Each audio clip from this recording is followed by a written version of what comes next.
binasa, melainkan untuk makanan yang bertahan sampai kepada hidup yang kekal, yang akan diberikan anak manusia, sebab dialah yang disahkan oleh Bapa Allah dengan meterainya. Amin. Tepuk tangan dulu buat Tuhan Yesus. Sampai hari ini kamu bekerja dari pagi sampai malam. Oke? Tujuannya apa? Kamu bekerja dari pagi sampai malam. Tujuannya hanya untuk kebutuhan perut. Untuk kebutuhan jasmani, kebutuhan anak-anak, kebutuhan makan, minum, pakai. Dan saudara punya tabungan untuk tabung untuk anak-anak punya masa depan baik. Baik, ya baik. Tapi yang Yesus maksudkan bagi murid-murid pada waktu murid-murid atau orang-orang pada waktu datang kepada Yesus, Yesus berkata begini, orang-orang berkata, Guru, kami mencari engkau. Yesus bilang, kamu datang kepada saya bukan karena kalian melihat tanda-tanda yang saya lakukan, tapi karena kalian sedang makan roti hidup itu. Amin. Dan Yesus memberikan satu statement bagi mereka bahwa bekerjalah untuk makanan yang tidak dapat binasa. Wow. Makanan yang tidak dapat binasa. Apa makanan yang tidak dapat binasa? Hari ini kau makan ikan goreng bisa habis, makan lalu buang di jamban. Kamu makan sayur kangkung sebentar buang di jamban. Kamu makan apa lagi papeda sebentar buang di jamban. Kamu makan buang di jamban. Nah, justru itu kami sedang mengerjakan itu. Bagaimana saya harus bekerja, berdoa bagaimana saya harus dapat pekerjaan, hidup dengan tentram, memiliki kehidupan yang nyaman dan baik. Tapi hari-hari ini yang Tuhan fokuskan untuk kamu, bagaimana kamu harus masuk surga. Karena apa kerjaan surga? Bukan soal makan dan minum, bukan soal pakai. Tapi hari ini kamu mati, kamu kemana?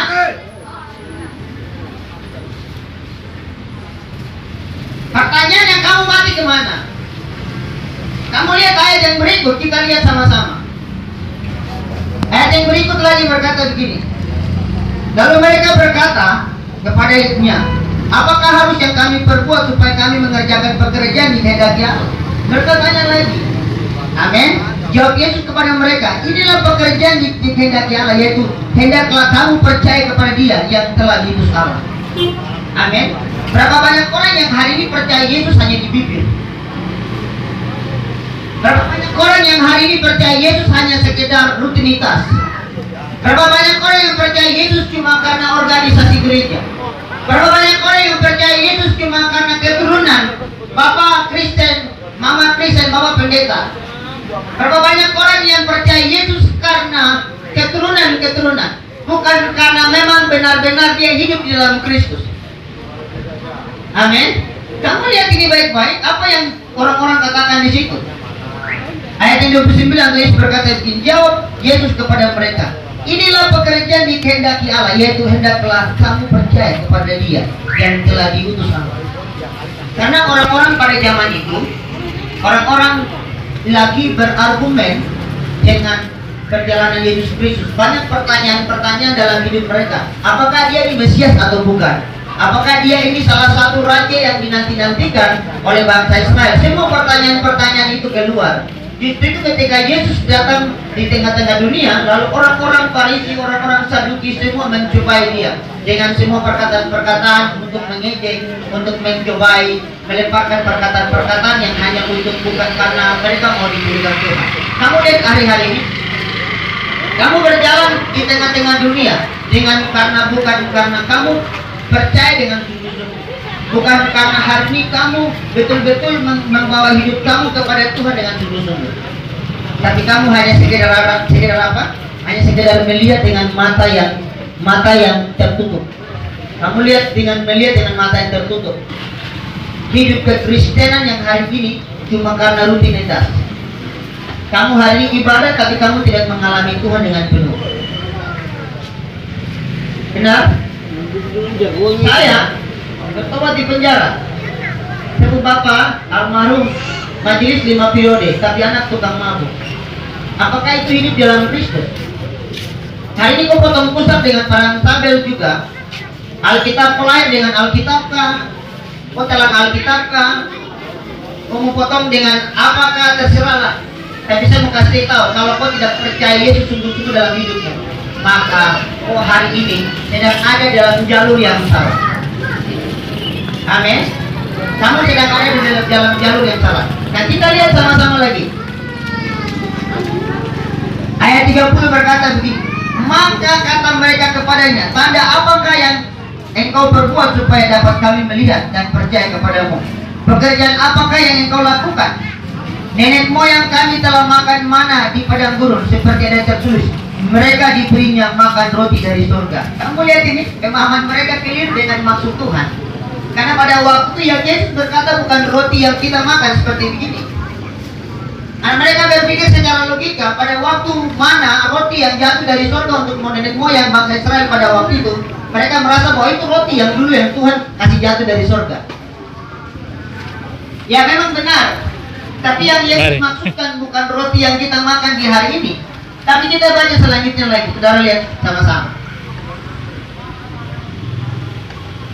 Nenek moyang kami telah makan mana di padang gurun, seperti ada tertulis, mereka diberi makan roti dari surga. Maka kata Yesus kepada mereka, aku berkata kepadamu, sesungguhnya bukan Musa yang memberikan kamu roti dari surga, melainkan Bapakku. Amin.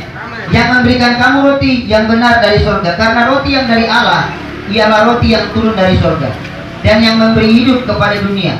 Maka kata mereka kepadanya, Tuhan, berikanlah kami roti itu senantiasa. Kata Yesus kepada mereka, akulah roti hidup. Amin. Barang siapa datang kepadaku, ia tidak akan lapar lagi, dan barang siapa percayaku, ia tidak akan haus lagi. Tepuk tangan dulu buat Tuhan Yesus. Amin. Nah, saya tidak melarang saudara untuk cari pekerjaan. Saya tidak melarang saudara untuk menghidupi saudara punya hidup. Saudara mau tabung uang sampai berjuta-juta, itu tidak jadi masalah. Itu baik. Tapi saya mau kasih tahu hari ini, yang paling terpenting di sini ialah pekerjaan yang kekal, yaitu kerjaan surga. Kerjakanlah keselamatanmu di hari-hari ini.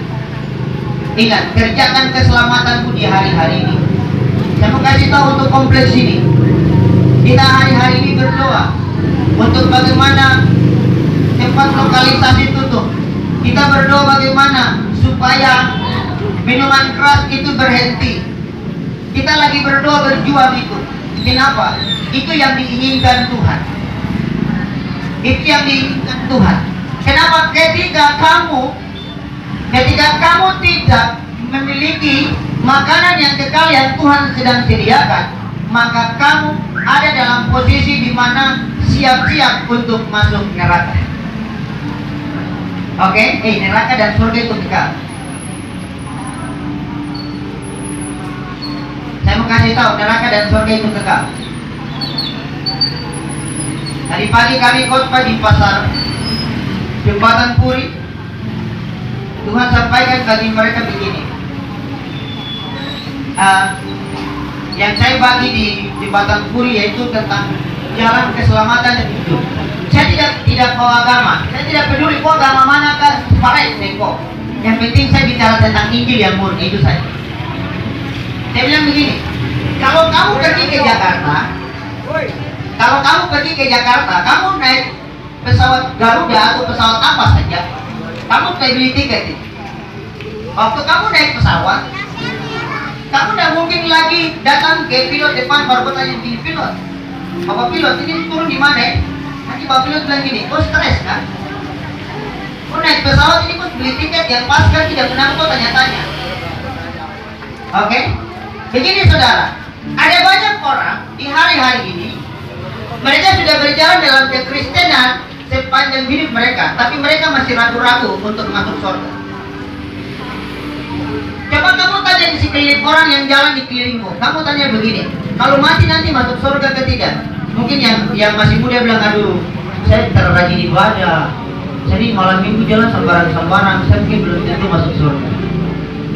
Kalau yang Islam mungkin berkata begini, moga-moga, insya Allah, moga-moga. Kalau Tuhan kehendaki. Jadi Yesus tidak bisa berkata begini. Yesus tidak bilang begini, kalau kau ikut saya kemungkinan besar kamu masuk surga. Tidak. Yesus bilang pasti. Yohanes pasal 14 ketika Tuhan Yesus mau naik ke surga, Yesus bilang begini, jangan gelisah hatimu, aku pergi kepada Bapa untuk menyediakan tempat bagimu. Lalu Thomas bilang begini, Tuhan, kalau begitu kau tunjukkan jalan ke sana kah? Yesus bilang begini, saya jalan, kebenaran dan hidup. Amin. Yesus bilang begini, akulah jalan, kebenaran dan hidup. Aku adalah jalan, kebenaran dan hidup. Dia tidak bilang begini bahwa saya salah satu jalan dan kebenaran dan hidup. Dan dia adalah. Oke, bisa paham ini? Mohon maaf mama, saya pinjam mau pisang ya. Ini kemungkinan besar pisang. Salah, ini adalah pisang. Oke? Saya bilang gini, kemungkinan besar ini pisang. Tidak, ini adalah pisang. Oke? Bisa paham? Yesus tidak bilang gini, saya salah satu jalan. Dia bukan salah satu jalan. Dia adalah jalan. Amin. Jadi kamu pastikan hari ini apa yang kamu kerjakan di muka bumi. Ayo anak-anak muda hari-hari ini, apa yang kamu kerjakan di muka bumi?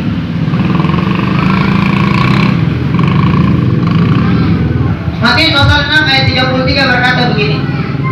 Itu menjadi satu renungan bagi anak sekolah minggu juga tahu. Tetapi carilah dahulu kerajaan Allah serta kebenarannya, maka semuanya akan ditambahkan kepadamu.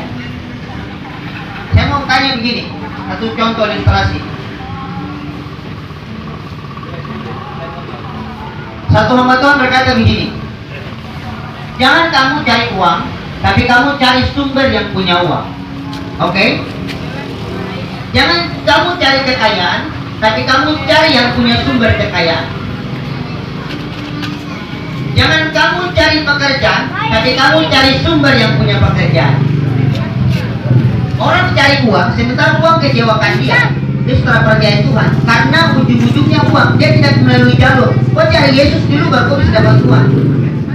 Kalau kau dapat uang duluan, kalau Yesus tidak dapat, justru itu banyak orang kecewa, asa, bimbang, ragu dalam hidup. Karena sumbernya ada pada Yesus. Oke? Ibaratnya begini. Kalau saya dari sumur, saya punya sumur. Lalu saya punya sumur itu utama mata air di situ, dan sumur-sumur yang lain dapat sumber mata air dari saya. Kalau saya palangsang punya air, berarti mereka di bawah tidak dapat air, benar? Karena saya sumbernya. Kalau mereka punya kering, pasti mereka datang cari saya punya. Ingat baik-baik, datang ke sumber. Di sini kenapa banyak orang kecewa hari-hari ini? Jalan miras, masuk penjara, narkoba, heroin dan segala macam. Masalah ini datang bikin ini, bang pukul semuanya. Kenapa? Kamu lihat, kamu bingung. Kamu harus kembali cari Tuhan yang terutama. Oke? Saya bilang dalam saya punya pribadi begini. Saya bilang sama saya punya mama, saya punya keponakan, saya bilang gini, kamu sudah diberkati. Kamu sudah diberkati. Kamu jangan cari berkat. Kamu sudah diberkati. Kamu cukup mengasihi Tuhan saja. Kenapa orang khawatir tentang hidupnya? Masa kamu kerja di istana presiden, baru kamu bilang Pak Jokowi besok sama makan apa ya? Pak Jokowi bilang, kok gila? Masa kerja di istana presiden baru kau bilang Pak Jokowi besok sama makan apa ya? Ini kerja di istana presiden, masa Jokowi tidak jamin kau hidup bagaimana? Wah. Amin. Kalau kau hidup di dalam Tuhan, kamu tidak perlu. Jadi itu sama buana. Mama dia bangun pagi, dia bilang begini, Mama sama makan apa kah? Salah perlu. Dia tidak pernah tanya, besok saya sekolah bagaimana ya? Dia tidak pernah berpikir, yang berpikir itu Mama. Dia cuma tahu makan, tidur, bangun, datang makan. Kalau kamu pikir begini, nanti besok saya jadi apa? Tuhan bilang, tidak. Saya yang sediakan semua. Amin. Tepuk tangan untuk Tuhan Yesus. Justru itu, kamu harus cari Tuhan duluan, baru kamu dapat berkat yang ada di belakang. Justru itu kenapa banyak orang kecewa hari ini? Kecewa sama mama, kecewa sama istri bikin begini, cari istri yang lain.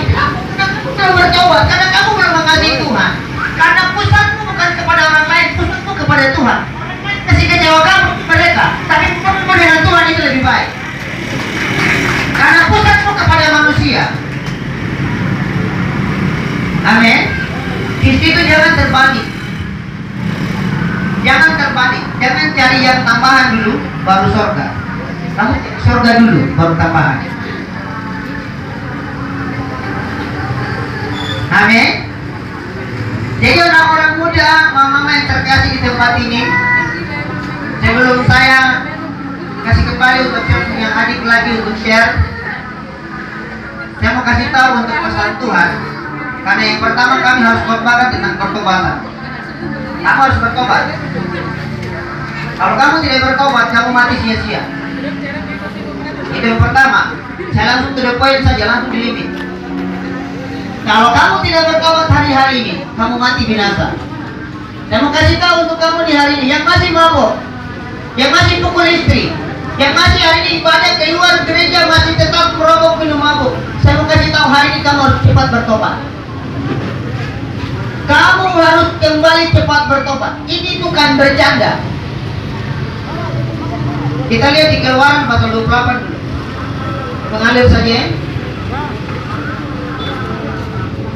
Keluaran pasal 28.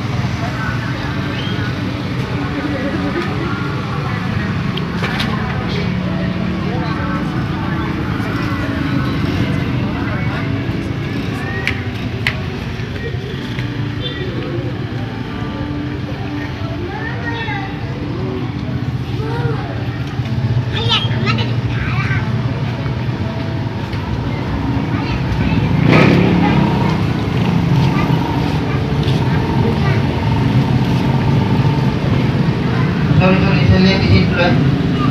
Ada penting yang Tuhan mau jelaskan.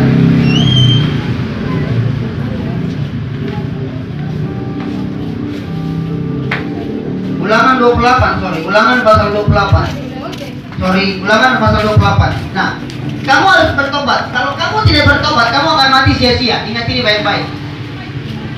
Apa yang terjadi hari ini tidak kebetulan. Kamu lihat corona yang terjadi hari ini itu bukan kebetulan. Dengar, ini bukan kebetulan ya. Saya mau kasih tahu. Ini bukan kebetulan. Tuhan sedang izinkan hal ini terjadi. Kenapa? Tidak ada orang yang berdoa supaya dia dikutuk. Kamu pernah bangun pagi dan Tuhan kutuk saya. Saya mau jalan di sini, Tuhan kutuk saya. Ada kan? Orang berdoa begitu? Tidak ada, kok berdoa begitu. Tapi pertanyaannya begini, kenapa corona harus ada? Oke? Pertanyaan begini, kenapa harus ada corona? Sedangkan kita selalu doa malam untuk Indonesia diberkati dan sebagainya diberkati. Kenapa harus ada corona? Oke, kita lihat ini sama-sama. Amin. Ulangan pasal 28 tentang kutuk. Kita baca sama-sama. Ulangan pasal 28 ayat 15 dan seterusnya. Alkitab berkata begini.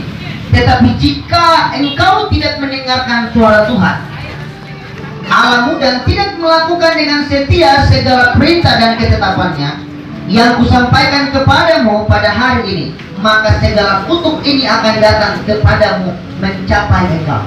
Oke?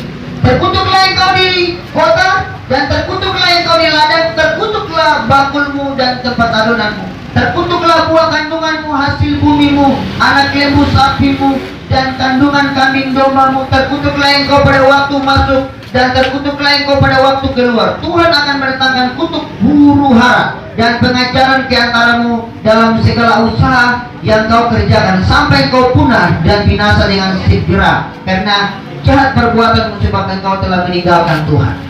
Ayat 21 dan seterusnya, ini sesuatu yang spesial. Tuhan akan melekatkan penyakit sampar kepada. Oke? Dan yang 22, Tuhan akan melekatkan penyakit sampar kepadamu sampai dihabiskan engkau dari tanah kemana engkau pergi untuk mendudukinya.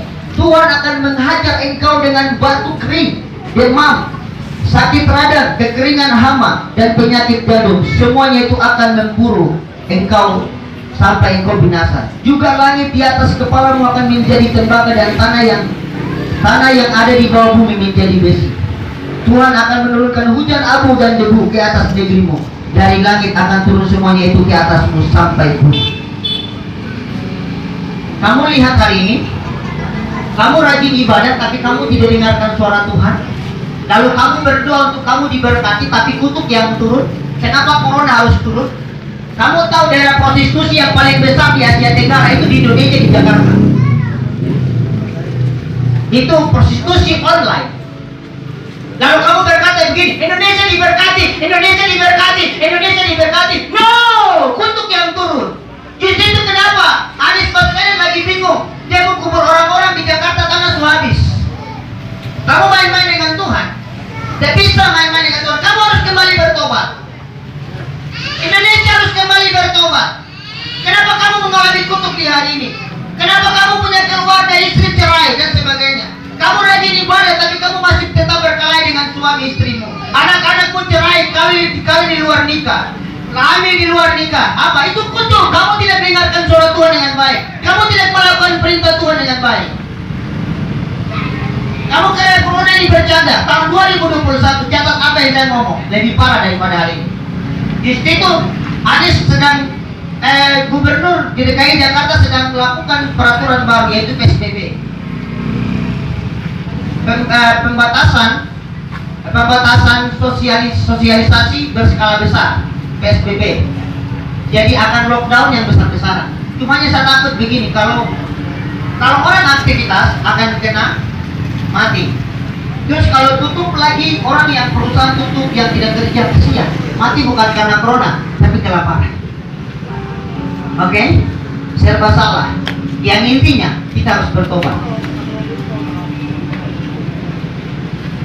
Ayo bertobat.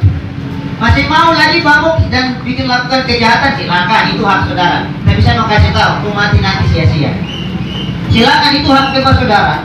Tapi kamu harus dengarkan suara Tuhan hari ini berbicara bagi kamu. Dengar yang di luar, yang mungkin masih jalan mabuk-mabuk tak keruang.